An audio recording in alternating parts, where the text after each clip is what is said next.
중국의 AI 연구소죠. 딥시크가 이제 구글의 제미나이 데이터를 활용했다라는 의혹이 제기가 되면서 AI 업계에서 데이터 스파이전에 대한 논란이 확산이 좀 되고 있는 상황입니다. 일단 이번 기사가 시사하는 부분들은 어떤 것들이 좀 있을까요? 그 딥시크가 한 건 디스틸이라는 그 기법입니다. 사실 이게 상당히 기본적으로 AI 기업들은 잘 안 하는 기법입니다. 사실 그 의혹을 받고 있는 건 데이터 스파이인데 딥시크가 최근에 이제 R1 모델을 이제 출시하면서 수학 및 코딩 분야에서 벤치마킹을 기도했는데 사실은 이제 다른 것들이 하는 걸 반복하는 겁니다. 사실은 자신들이 이제 호주의 AI의 어떤 개발자 한 분이 제미나이의 특유의 표현 방식이라든가 이런 어휘 선택이라든가 이런 부분을 반복한다고 이야기한 거죠. 사실 이거는 도용하는 거고 상당히 이거는 어떻게 보면 이 어떤 논문 같은 걸 복제했다라고 이제 하는 건데 상당히 도둑질이라고 보는 거예요. 상당히 하면 안 되는 거고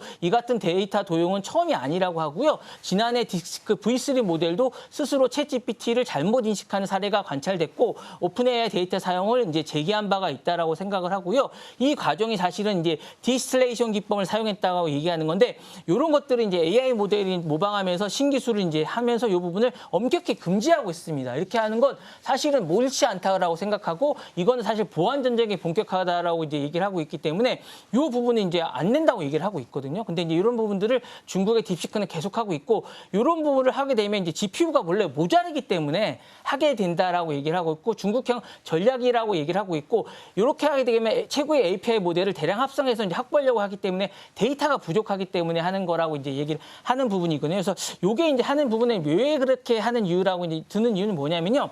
중국 내 법적 환경 차이라고 얘기합니다. 그래서 이제 원래 이제 저작권이 이런 부분에 중국은 많이 없다라고 얘기를 하고 있고 중국은 AI 모델이 저작권이라든가 트레이드 시크릿 보호 기준이 느슨하기 때문에 그런 거고요. 그다음에 특히 당국도 해외 빅테크 견제 목적으로 AI를 경량화를 장려하고 있기 때문이라고 얘기하고 있고요. 특히 서방의 AI 법적 계약이 없다고 얘기하기 때문에 이렇게 얘기하는데 사실 이게 도둑질입니다. 그래서 하면 안 되는데 너무 이런 걸 하고 있기 때문에 사실 너무 심한 게 아닌가라고 얘기하고 있고 이런 데 대해서 너무 도덕 불감증이 있는 게 아닌가라고 얘기하고 있기 때문에 향후에도 문제가 되지 않을까라는 생각이 듭니다. 그래서 이 부분에 대해서 뭔가 좀 너무 좀 심한 게 아닌가라는 생각이 들고 이 부분에 대해서 사실상 이제 스파이전이 본격화되는 게 아닌가라는 생각이 들어서 이게 사실상 너무 심한 게 아닌가라는 생각이 들어서 향후에 너무 이게 나중에 뭐 문제가 되지 않을까라는 생각이 들어서 좀 더 지켜봐야 되지 않을까라는 생각이 듭니다. 네.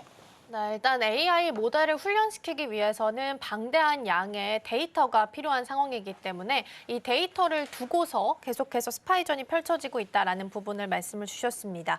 그러면 방금 살펴봤던 데이터 스파이전 논란이 앞으로 규제 변화에 있어서도 좀 촉발이 되게 될까요? 네, 말씀하신 대로 이게 예전에 보면 GPU를 이제 훔쳐가가지고 뭐 이제 하는 그런 거랑 AI 칩하고 좀 비슷한 것 같아요. 그런 것처럼 이게 AI의 데이터의 출처 투명성에 대한 의무화를 좀 해야 되지 않을까라는 생각이 됩니다. 지금도 이제 보면 대부분의 LLM이죠. 이제 대형 AI 언어화 이런 부분에 대해서도 보면 불투명한 게 혼용될 경우가 되게 많습니다. 이게 챗GPT 건지 아니면 딥시크 건지 잘 모를 경우가 되게 많고 저희가 이제 딥시크에서 검색을 하면 이게 챗GPT에서 본 거랑 또 비슷한 게 너무 많다라는 생각이 들고 이게 챗GPT에서 검색한 거 똑같은데 이런 게 너무 많아요. 그래서 이번에 보면 어떤 데이터를 학습하는지 명시하라는 게 공개 의무 강화할 움직임이 좀 있습니다. 그래서 이 부분에 대한 것도 좀 있는 것 같고요.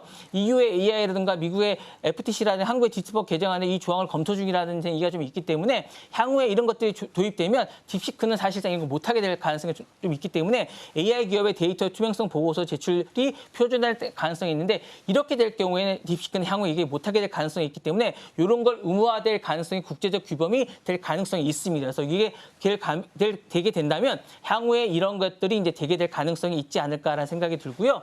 두 번째로는 API 학습이죠. 이제 금지 또는 법제화될 가능성도 있습니다. 그래서 API 제공자의 책임 강화 및 규제가 될 가능성이 있지 않을까라는 생각이 들고요.